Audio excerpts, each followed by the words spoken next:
sa inyo mga Kavin Exclusive and welcome back to my YouTube channel. So ngayon dito tayo sa Hotel Soul. So located to dito sa Clark, Pampanga, Philippines. So samahan nyo ako sa vlog na to. Travel muna tayo. And again, don't forget to click like, share, and most especially subscribe. Don't forget to hit the notification bell para always being updated sa mga vlogs na gagawin ko pa. So right now, nandito tayo ngayon sa hotel. So syempre, papakita ko sa inyo kung nasan yung lobby nila. So pagpasok mo dito, so ganito. So konti lang yung tao. Yan, so meron silang pwede kang magpahinga ng konti kasi pagod ka sa biyahe kasi galing ka pa kung saan lugar. And then meron din sila doon mini sofa din na pwede kang magstay. Ito yung pinaka lobby nila. Okay, so dito sa entertainment area nila habang nag-aantay ka, so we have here different yun naman yung mga reclining chair nila dyan. And meron ditong TV. Ayan, para habang nag-aantay ka pa. And ayan din. So ang roof nila maganda rin naman. So ganyan ang kanilang roof. So konti yung tao, syempre dahil tayo ay under pandemic pa, pero they are accepting visitors na to book on this hotel. So ganyan yung paligid niya. Ayan. And dito sa side, pakikita natin yung ayan, so diba? And ang main entrance nila after the lobby is located here. Ayan. So and then ito na yung pinaka-pool. So later puntahan natin kasi ang check-in time is 2 PM. So it's already 12:50 in the afternoon. So medyo maaga pa. And kung naiihi ka, so syempre meron din naman silang comfort room. So we have the male and the female comfort room. Ayan. And yung kinuha pala namin is junior suite. So meron yung parang sariling bahay na 2 bedrooms, good for 6 people, and may sariling pool.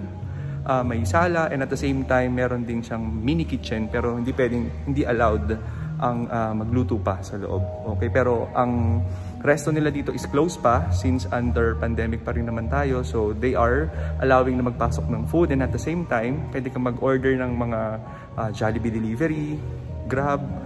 Ayan. A few moments later. We have here Miss Krisha, and sasabihin lang niya very quick kung ano ba yung mga protocol, mga safety precautions kapag nag-check-in kayo dito sa hotel. Hi, good afternoon.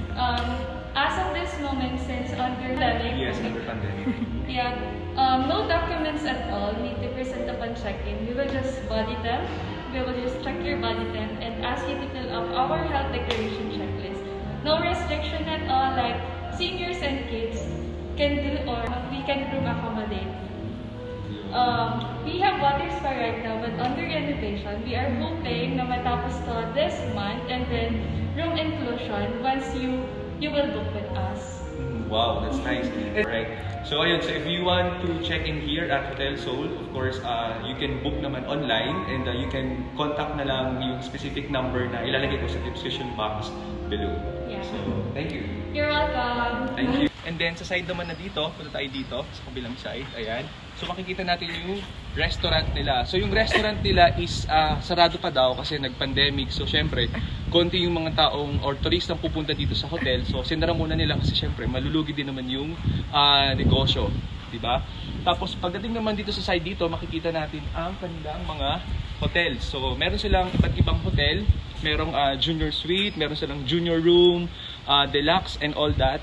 So nandito yung mga rooms nila. So meron dito, meron doon. At syempre ito yung pinaka mataas nila na building ng mga rooms nila. So sa front side naman makikita natin yung swimming pool.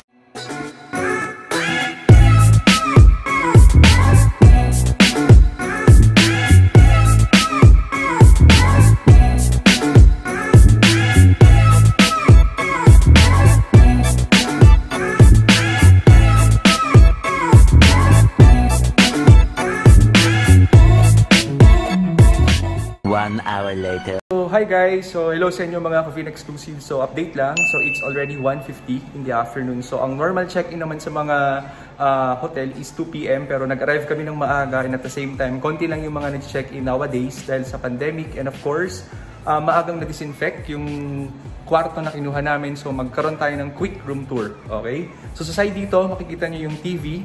So parang ito na yung entertainment area or mini sala. So we have sofa, may center table, and of course, may aircon. And then pag usod mo naman sa side dito, makikita mo yung dining table nila. So ito yung dining table. So meron tayong mini kitchen. So meron din tayong ref dito. So yung ref nila, ayan, so syempre walang laman. So ikaw yung maglalagay ng laman kung gusto mong kumain. Ayan, so wala talaga siyang laman. Kasi di ba yung sa ibang hotel, nilalagyan nila ng laman and then kung ano yung makukonsume mo is ibabawas yata nila or babayaran mo pa rin naman pagdating mo ng checkout. Okay? So ito yung pinaka center table sa kitchen. So may faucet, may lababo, and may ilaw. So sa side naman dito, ayan, so parang vacant area lang to. Okay?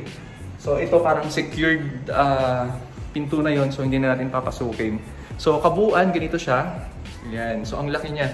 So ito na yung entertainment area. So we have dining table and then mini kitchen. So we have 2 rooms dito. So the first room is 7101, second room is 7102. So puntahan natin yung kwarto. Okay?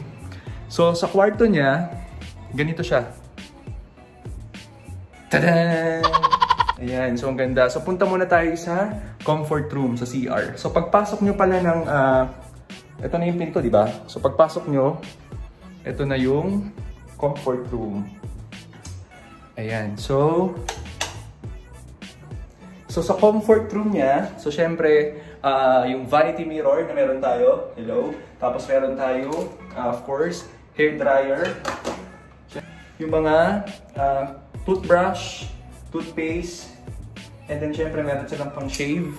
And dito naman sa end dito, meron silang, kung nakakatawa dito kasi Hotel Seoul, so ang may-ari pala niya is Korean. Okay, so nasa Korea daw yung may-ari, sabi ng mga staff dito. So ang mga pa-shampoo nila, toothpaste, ganyan is talaga naman ayan kung makikita nyo. Okay, talagang pang Korean. Oh, diba? Yun. And of course, yung toilet, bawal natin dito. And then, ito yung shower area. Yung shower room. Okay? And then, sa side dito, we have here yung... So, ang bed natin is good for 2. So, pang family na siya.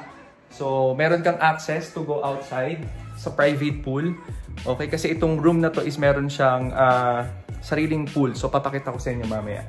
Okay? So, meron siyang vault. Yun yung vault. And then, meron tayong mini ref. So, meron tayong cabinet na may mga hangers.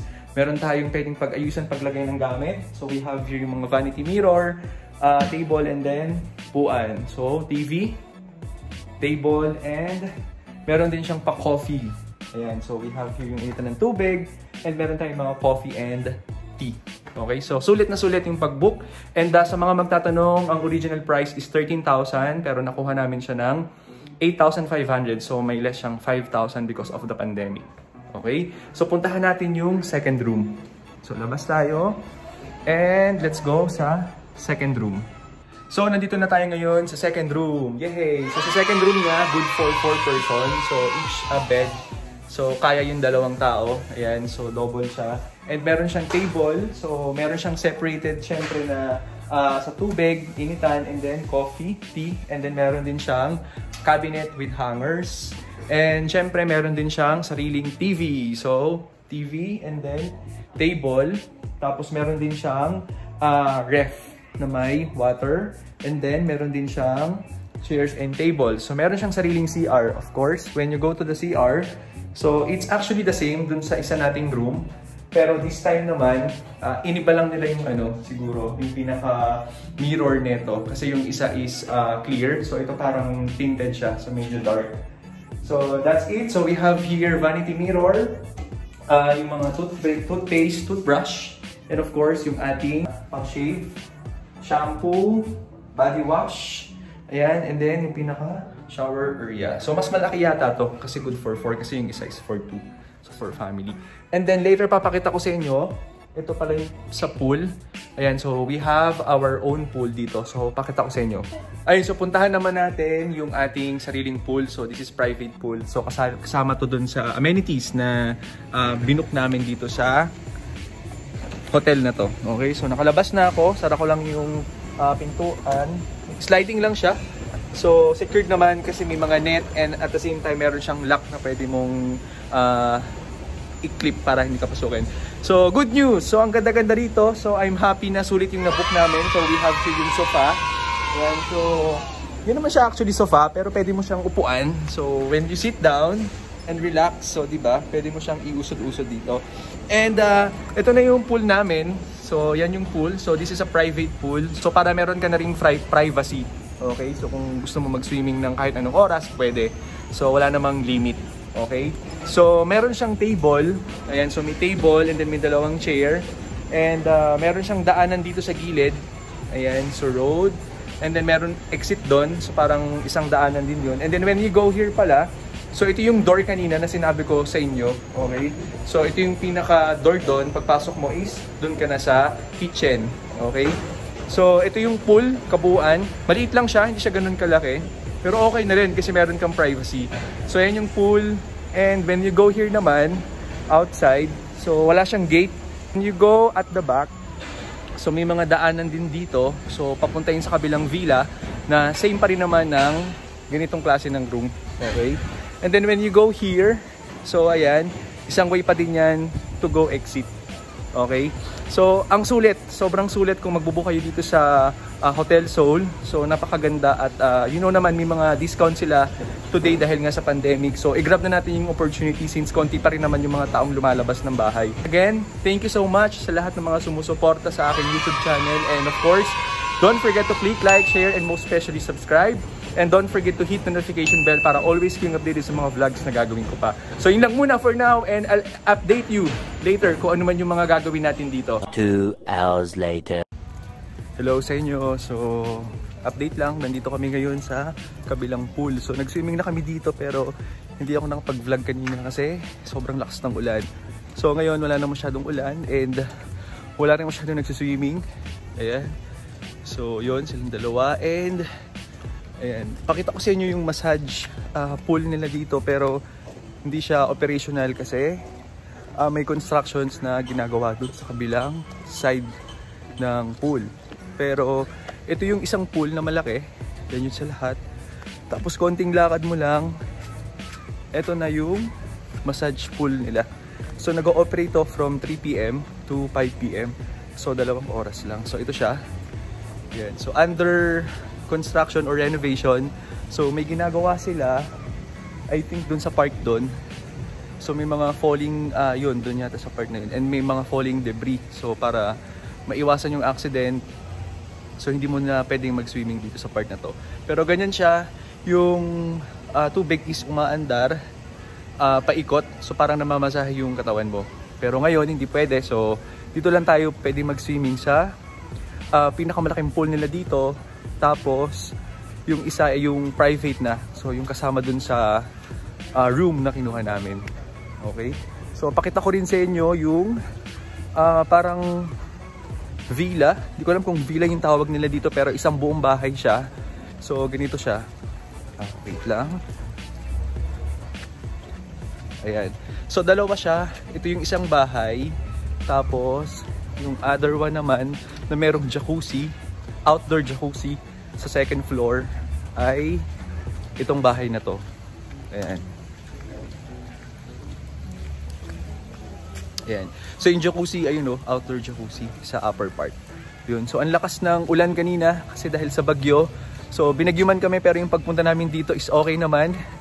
Hindi ganong umuulan pero kanina nung naliligo kami dun sa kabilang pool, yun, dun talaga sobrang lakas ng ulan. So ayan yung kabuuan, pool ang laki. At ang init ng tubig dahil sa weather kanina sobrang init. Ito yung pinaka-hotel. Yan. Yun.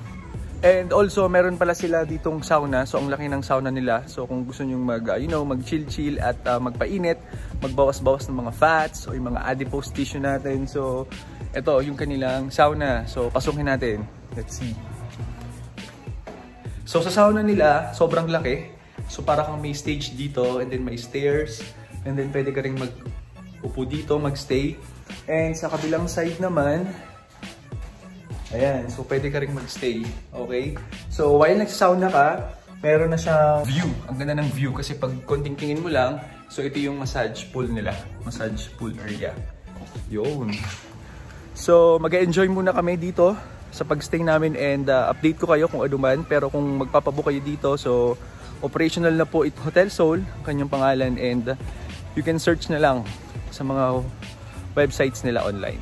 So I think yun lang muna for today's vlog. And again, don't forget to click like, share, and most especially subscribe para kahit walang kwenta ang araw nyo, ma-feel nyo pa rin na exclusive ko. And syempre, don't forget to click notification bell para always kayong updated sa mga vlogs na gagawin ko pa.